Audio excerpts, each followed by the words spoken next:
What's going on? This is Julian with Game Fanatics, and we are here with B Cash. What's going on, man? What's going down? What's going on? So he's newer to the team. First time you're probably seeing him on any videos or seeing anybody outside of me on any videos for a while. But just wanted to hop on here really quick. So if you don't know, Microsoft just recently announced that they'll be having their July event on July 23rd. 2020, and we just wanted to talk about a few predictions that we had, maybe even just a few things that we may be excited about that we're expecting to see. Since you always hear from me, we're going to start off with B Cash. What's going on, man? So you can go ahead and get this thing kicked off. Yeah, so July 23rd, it sounds like Microsoft's going to make some big announcements about the story in Halo Infinite. Not sure if they'll probably do a little teaser on multiplayer stuff, but it should be centered around the story itself. So we get to see what happens, particularly right after Halo 5. And if people don't really remember that, just to kind of do a quick refresher, that was where Cortana essentially has like full autonomy, and she kind of becomes the antagonist. And it kind of parallels the beginning of Halo 1, in which basically all the ships, UNSC ships, just get like dispersed amongst the universe, and Halo Infinite basically kicks off from there, and we see a little bit of that in the previous trailers they'd had for Infinite, particularly what Microsoft released E3 2019. So that's a little bit of it. It's mostly going to be story driven.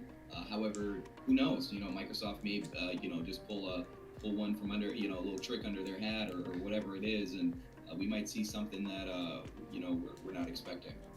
Cool. Yeah, I'm really excited about it, and like I said, people have heard from me a lot when it comes to Halo. Like, even though it's not as popular, I enjoy Halo 5. But it was because I listened to Hunt. I don't know. Did you listen to Hunt the Truth, the podcast? No, I didn't. So, if you're going to go back to Halo 5 at any point, just search Hunt the Truth. It should be on the different podcastings. They may just have like a huge supercut where it follows a guy named Benjamin Giroux. And he's... So in the Halo universe, and unless you're like a big Halo fan, you may not know this. In that universe, they still don't know that the Spartans are child soldiers. So in this podcast, he's doing this expose on the Master Chief, this hero, and as he's getting deeper and deeper into his backstory, he's starting to notice these inconsistencies. So Oni set up all these kind of plants for him to talk to. So I'll leave it there because it really changes the way that you kind of see everything that's going on in Halo 5. But definitely excited about Halo Infinite 6, whatever you want to call it. Yeah, I mean, there has been some, I guess, speculation about it being like an open world thing or having some open world aspects. It looks like they're going back to Alpha, or wait, I can't remember which Halo it was. And then from that teaser that they showed, or that they dropped on Twitter, that voice teaser, it was from The Banished. And I didn't play Halo Wars 1 or 2, but in Halo Wars 2, the Banished are a group of brutes that kind of left the Covenant. They're kind of like this big powerhouse. So it looks like they're going to be in this next game. And there's also some speculation. And then we can get off of Halo if we need to. But there's also some speculation because there's a book coming out in September that follows Master Chief and Blue Team. And I think they're going back to Reach. So we'll see what happens there. So we could be going back to Reach in Halo 6. Or the next Halo, or it could be a lot of things that's happening. So, yeah. Yeah, and a lot of what you said too. It's so like I can I can imagine a lot of Halo fans are kind of in the same situation that I'm in. You seem closer to like the lore right now, and it's not that I wasn't at some point. It's just that Halo 5 came out a while ago now. Yeah, at yeah. that point. And as far as regular content updates and stuff like that, it kind of fell right before games as a service really emerged, kind of how they are now. Like you look at The Division 2, you look at Destiny 2, you look at all these games that just like have frequent content updates that keep them pretty much relevant, despite coming out, years prior. Halo kind of felt like just right before that emergence of that being kind of the status quo in the industry. So, as you were talking through it, it just started reminding me of particular moments. I did watch the Halo movie that was on Netflix for a while. Yeah. It was Netflix. Where it was live action, which I actually thought was pretty good. I enjoyed it. Yeah, which it definitely exceeded my expectations. There's a lot of Halo lore out there, but you don't have to necessarily dive too deep to get full gratification from it. Yeah. But if you do want context as far as what to expect July 23rd, I feel like you'd be able to pull a lot more from it if you do take a deep dive. And there's some good videos out there which recap a lot of things that have happened at this point. I've actually watched, I think about a week or so ago, there's a video that was like a 15-minute breakdown essentially, which is like nothing as far as the timeline, but that would include like the Halo War games, which I actually enjoyed the first Halo Wars, but I'm also a big RTS fan. Yeah. So it always feels like those are kind of bare bones, console RTSs and stuff. So it didn't really stick with me as far as longevity purposes goes, and I didn't even touch Halo Wars 2. Yeah. But there's a lot of interesting lore that you can pull from those, and if people get spun up prior to July 23rd, I feel like they get a little bit more from this, or Easter eggs or more things will capture their attention as far as what you can take from this event. Yeah. So I guess kind of bouncing or getting off of Halo for a second, you did say something about RTS, which reminded me about Gears Tactics. So right now it's only on PC. Not sure if you played it yet, but do you think that they may announce a console version at this event? Yes, I think that is almost like a foregone conclusion. Yeah. Just because of, Gears has such close, like Halo, very, very close relations and roots that's deeply embedded into the consoles. So Tactics, I feel like, of course, they want to get it on, PC Game Pass, get it out there, get the brand recognition spun up again, so people are back with Gears. I know Gears, as far as like a recent release, is it's still here, it's still relevant, but in light of a new console generation coming up, of course they want to do everything they can to keep the interest of the player, because we definitely want to see new Gears coming out here on Xbox Series X. So I do believe I'm like a 90% sure that they'll announce that. If not this event, then very, very close to that date, that a console version will be.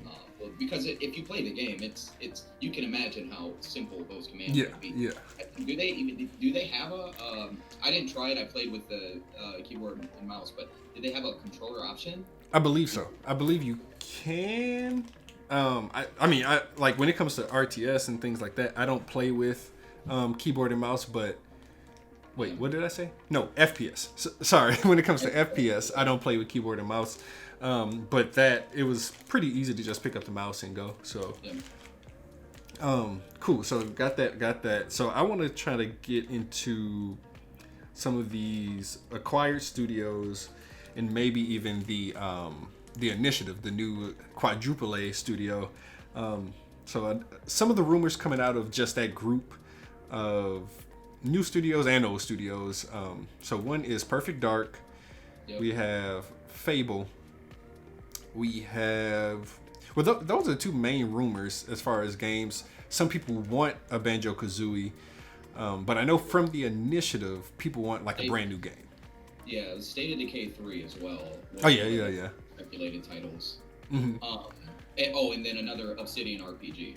Yeah. Yep.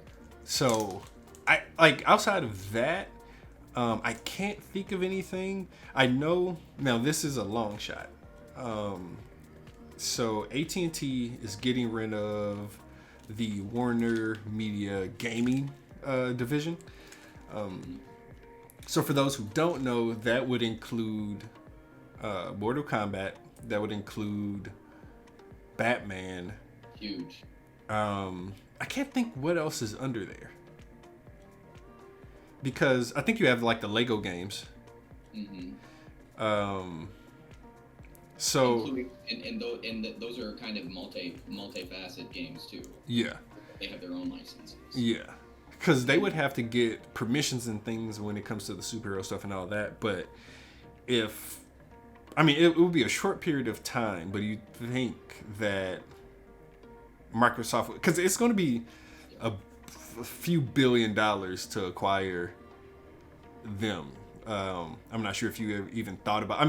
So it looks like EA is interested. Maybe Activision. Nobody wants them to get it. Nobody wants those two to get it. If Microsoft, I'm not a big EA fan. Yeah. Because I know if Microsoft were to get it, I can see them pulling when it comes to Mortal Kombat, I can see them pulling something similar to what they did with Mojang with why am I blanking? Minecraft. What they do with Minecraft, and keeps that kind of cross-platform. But I think maybe if they got their hands on Batman, they would try to keep that exclusivity. I'm not sure what you think, or even outside of those things, if you've had kind of your own thoughts or predictions about what else we may see on the 23rd. No, I think you're leading down the right path as far as their intentions with these acquisitions. So, we're coming into a new console generation in which Sony within the PS4's generation really established itself as like first party, very inclined to developing like just in-house and just the quality we received from a lot of these games, the Spider-Man, first party titles here, Horizon Zero Dawn, just tons of the Last of Us, these games that are just you only can play on a PlayStation. Yeah. And so now, you look at it where the console generations are really blending in with the hardware that we've become accustomed to within having a PC. So they're starting to lose like that unique aspect of having it, right? Where it's like, okay, well, you have a console because it's easier, it's more accessible. They're your media centers and all that. Where really you can do that with a lot of PCs now. So basically, Microsoft is trying to, and we saw that previous E3s, the past two, where they're announcing, okay, you can only find this on Xbox, and then their initiative is not only can you find this on Xbox, but that's where Microsoft, we have this on PC as well. I think their intentions obviously are for first party. Let's get this on Xbox. Let's get this as under our umbrella. But then also, they know people want cross-platform interactivity. People want that. People want to play with their friends on PC. People want to play with their friends on different consoles. So they want to be the driving force behind that, so they can control the environment that comes with that. And they understand that Sony is definitely apprehensive about going that direction. I think those are the two advantages that Microsoft seeks to take within this next generation here, and we could see a lot more about that coming up soon. So I anticipate Microsoft to really become a bit more active within the next couple of months here. Yeah. So I'm excited. I know we're going to see something outside of the big three. We're going to see Halo. We're going to see Forza. There's a 50-50 chance that we'll see Gears here, because I know they have the big Gears 5 already works on the Series X and it looks great. So maybe they'll just kind of slip some more things in about that. I don't think we're going to see, outside of Gears Tactics, I don't think we're going to see anything about Gears 6 yet, but they could surprise me, so we'll see. And but for them to be competitive, maybe a helicopter out there, but in order for them to be competitive, they need something outside of that Gears, Forza, Halo thing. And Halo has to be amazing. Yeah. I know that I think on the 28th of this month, Grounded goes into early access on Xbox and Steam. Yeah. And I really think that's going to be a sleeper hit. It's going to be a smaller game. Like you said, Obsidian is probably going to show something else here. There was Everwild. I think that's what it was called. Everwild. Was that Rare? Yeah. Okay. I think that's rare. I think the big move for them, if they want to be competitive, they have to think about. So they're thinking scale now. So they're thinking. Obviously, we have a foothold in the Western countries, Yeah. But as far as Eastern goes, they're still trying to find that footing. Because they've struggled in Japan. Yeah. And a lot of the reasons why they struggle in Japan is because of the titles that, obviously because of where it's manufactured, but also their titles just don't interest the Japanese culture. So I think them, first off, making that announcement that, Yakuza 7, was going to be a launch title was huge. And of course, Sony will do it.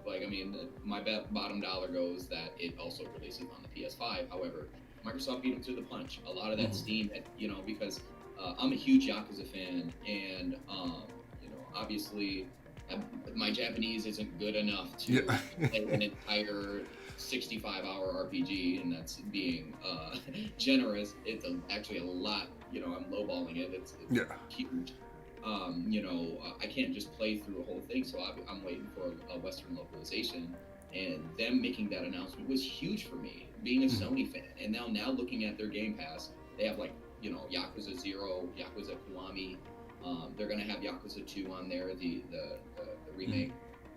They're gonna have now another Yakuza. They have the Final Fantasies on there now. They're making huge moves right now to really just close the gap as far as Japanese titles, RPGs, those sorts of what people used to consider niche, but I mean this huge. Those get big numbers. Final Fantasy 15 coming out on Xbox is huge because that game sold millions. So I'm excited to see that, being a fan of Eastern culture and the JRPGs and all that. So I think they definitely understand that's a sore point, and we're gonna see more from them as far as those kind of titles go. Okay, yeah, that's what's up. And I think just kind of going into it, final thoughts that I have. It's been kind of hard because with Xbox and Microsoft, the only kind of leaks or rumors that I've really heard have been Fable and Perfect Dark. Then you have the Series S. I'm not sure if they're going to talk about hardware here, but it might be a little early for hardware. Yeah, it may be a little bit early for hardware, but I don't like. It's kind of a good thing that I don't know what they're going to do. But whatever it is, I'm an Xbox fan. I mean, I have everything, but Halo and all that stuff, that brought me over to the Xbox camp a long time ago, and now all my friends are there. So, that kind of sucks as a final thoughts, but maybe they'll show. I just thought about that. I'm not sure because there's going to be more Night City Wires with Cyberpunk, but maybe they'll show some Cyberpunk stuff or have some type of exclusive hey, when it launches, you get this type thing. Because they already have a huge marketing deal there. So, but that's the key though. Yeah, is the marketing aspect. So they're looking to make a splash that hasn't otherwise happened really since E3 did not happen in person, or it did not happen at all here. Yeah. So this is their big event to really make a big splash, get things trending, get things viral.